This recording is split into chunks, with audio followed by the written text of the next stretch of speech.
Hi అండి, welcome to Annapurni talks. ఇవాళ recipe ఏంటంటే కుక్కర్లో మటన్ పులావ్ అనమాట. ఇది నార్మల్గా చేసే మటన్ పులావ్ కాదండి, చాలా స్పెషల్, చాలా చాలా టేస్టీగా ఉంటుంది. ఇప్పుడు ఎంత సాఫ్ట్గా ఉందో చూసారు కదా. ఈ రెసిపీ ఎలా చేసుకోవాలో చూసేద్దాం. ఒక బౌల్ తీసుకొని 2 గ్లాసులు బాస్మతి రైస్ తీసుకున్నానండి. ఇవి కడిగి పక్కన పెట్టుకోవచ్చు, లేదంటే డైరెక్ట్గానే వేసేయచ్చు, మీ ఇష్టం, ఎలాగైనా పెట్టవచ్చు. ఇప్పుడైతే నేను మటన్ తీసుకున్నాను. ఈ మటన్ బిర్యానీ కట్ చేపించాను అనమాట, పెద్ద పెద్ద పీసుల్లాగా. బిర్యానీ కట్ అంటే వాళ్ళే చేసిస్తారు. ఇలాగా చేపించుకొని మంచిగా నీట్గా కడిగి పెట్టుకున్నాను. ఈ చిన్నుల్లిపాయలు అనేది కంపల్సరీ అండి. చిన్నుల్లిపాయలు ఒలుసుకొని పక్కన పెట్టుకున్న తర్వాత అల్లం వెల్లుల్లి మిక్సీ జార్లో వేసుకొని ముద్ద చేసుకొని పక్కన పెట్టుకోవాలి. దాని తర్వాత ఈ ఆనియన్స్ కూడా ఇందులో మిక్సీ జార్లో వేసుకొని మంచిగా గ్రైండ్ చేసుకొని పెట్టుకోవాలి. ఈ పేస్ట్ అనేది చాలా చాలా ఇంపార్టెంట్ అనమాట ఈ పులావ్కి. ఇలా చేసుకొని పక్కన పెట్టుకున్న తర్వాత మనం టొమాటో, పచ్చిమిర్చి, ఆనియన్, అలానే పుదీనా, కొత్తిమీర, నిమ్మకాయ ఇవి రెడీ చేసి పెట్టుకోవాలి. ఇప్పుడు కుక్కర్ తీసుకొని స్టవ్ పైన పెట్టుకొని తగినంత ఆయిల్ వేసుకోవాలి. నేనైతే నువ్వుల నూనె వేస్ట్ చేస్తున్నాను. ఆయిల్ హీట్ అయిన తర్వాత పుదీనా వేసుకోవాలి. దాని తర్వాత ఉల్లిపాయలు వేసుకోవాలి. ఉల్లిపాయలు అవి కూడా బాగా ఫ్రై అయిన తర్వాత మనం మిగతావి యాడ్ చేసుకుందాం. మరీ బ్రౌన్ కలర్ అవ్వాల్సిన అవసరం లేదండి, నార్మల్గా ఫ్రై అయితే సరిపోతుందన్నమాట. ఇప్పుడు కారం వేస్తున్నాను. 1.3 టేబుల్ స్పూన్ వేసాను, టీ స్పూన్ కాదు, టేబుల్ స్పూన్ తోటి.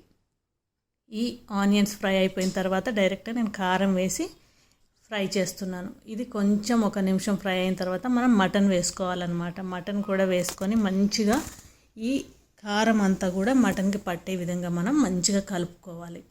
ఈ ఆయిల్, కారము అంతా కూడా ఈ మటన్కి మంచిగా పట్టాలన్నమాట. ఈ విధంగా ఎప్పుడైనా ట్రై చేశారా మీరు? ట్రై చేయకపోతే ట్రై చేయండి. అలానే లైక్, షేర్, సబ్స్క్రైబ్ కూడా చేసుకోండి. చాలా చాలా మంచి మంచి వీడియోస్ ఉన్నాయి, చూడండి ఒకసారి. ఇలా కలుపుకొని మూత పక్కగా పెట్టుకొని వదిలేయాలి. ఇప్పుడు కొంచెం మళ్ళీ ఒకసారి మూత తీసి మిక్స్ చేసుకోవాలన్నమాట. ఇలాగ మనము చాలాసేపు కుక్ చేసుకోవాలండి. ఇది అనేది, ఈ మటన్ అనేది మనకి బయటనే ఒక 70% వరకు మనకి ఈ ఆయిల్లోనే మనకి ఫ్రై అవ్వాలి, కుక్ అవ్వాలి. ఇప్పుడు ఫ్రై అయిన తర్వాత పచ్చిమిర్చి, టొమాటో, కొత్తిమీర వేసుకొని కలుపుకోవాలి. ఇదంతా కూడా వేసి మంచిగా కలుపుకున్న తర్వాత దీంట్లో మనం పెరుగు వేసుకోవాలన్నమాట. పెరుగు ఒక 2 టేబుల్ స్పూన్లు వేసాను. ఈ పెరుగు వేసుకున్న తర్వాత దాని తర్వాత ఒకటి అన్నీ కూడా మనం వేసుకోవచ్చు. ఈ పెరుగు వేసుకొని కలుపుకున్న తర్వాత మిగతా ఇంగ్రీడియంట్స్ అన్నీ యాడ్ చేసుకోవచ్చు. ఇలా మిక్స్ చేసుకొని ఇప్పుడు మనము ముందుగా అల్లం వెల్లుల్లి ముద్ద దంచుకున్నాం కదా, అది వేసుకోవాలి. దాని తర్వాత ఉల్లిపాయలు గ్రైండ్ చేసి పెట్టుకున్నాం కదా, అది కూడా వేసుకోవాలి. దాని తర్వాత గరం మసాలా నేను 3/4 స్పూన్ వేసానండి. గరం మసాలా, ఓన్లీ గరం మసాలానే వేసాను, ఇంకేమీ వేయలేదు ఈ పులావ్లో. చూసుకోండి. తగినంత సాల్ట్, రైస్కి, మటన్కి అన్నిటికీ తగినంత సాల్ట్ వేసి ఇదంతా కూడా బాగా కలుపుకోవాలి. ఎక్కడ కూడా నేను స్పైసెస్ అనేది యాడ్ చేయలేదు, ఆయిల్లో వేయలేదు, ఎక్కడ వేయలేదు. ఇంట్లో చేసిన గరం మసాలా మాత్రం చిన్న చిన్న స్పూన్తో, అది 1/2 స్పూన్ అండి, 3 పావులు వేసాను.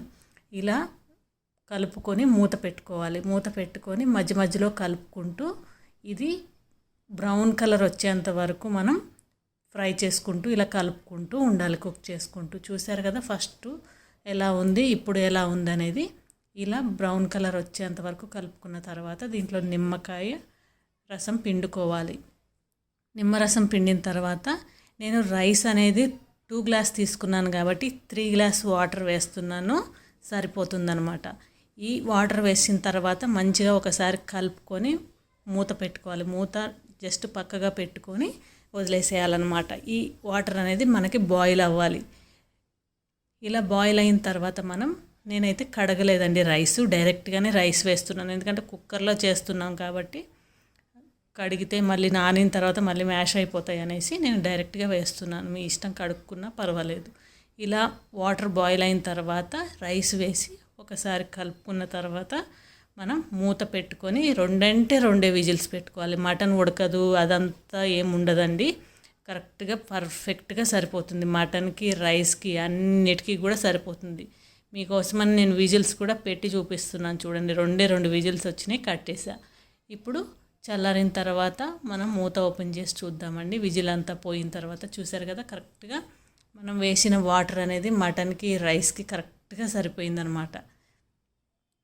చూసారు కదా ఎంత పర్ఫెక్ట్గా ఉందో. ఇలా ట్రై చేయండి ఈ సండే, చాలా చాలా బాగుంటుంది, మీ అందరికి కూడా నచ్చుతుంది.